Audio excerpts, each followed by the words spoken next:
Doze on the track. No jo, no, to je ta dnešní generace.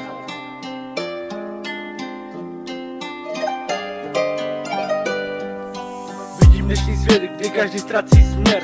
Mladí duše zmatený, jak kdyby neznali sever. Scrollujeme životem, jak kdyby to byl feed. Jenom na povrchu, nikdo nechce lepší být. Máš všechno net, ale prázdno v hlavě. Sociální sítě ti kradou to, co máš v sobě.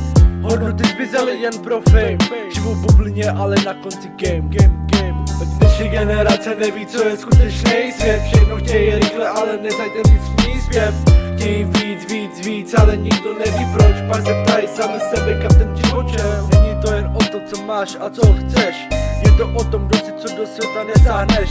Ale to málo kdo chápe, všichni chtějí jen brát. Ale co je pravý, že si to už nikdo nezná. Dnešní generace neví, co je skutečný svět. Všechno chtějí rychle, ale neznajte vnitřní zpěv.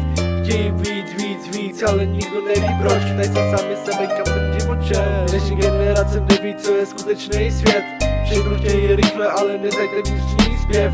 Chtějí víc, ale nikdo neví proč. Ptají se sami sebe, kam ten život šel.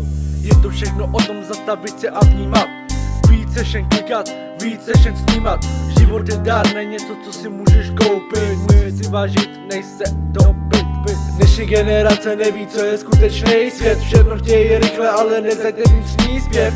Chtějí víc, ale nikdo neví proč. Pak se ptají sami sebe, kam ten život šel. Dnešní generace neví, co je skutečný svět. Všechno chtějí rychle, ale neznajte vnitřní zpěv. Chtějí víc, ale nikdo neví proč. Pak se ptají sami sebe, kam ten život šel. Dnešní generace neví, co je skutečný svět. Všechno chtějí rychle, ale neznajte vnitřní zpěv. Chtějí víc, ale nikdo neví proč. Pak se ptají sami sebe, kam ten život šel.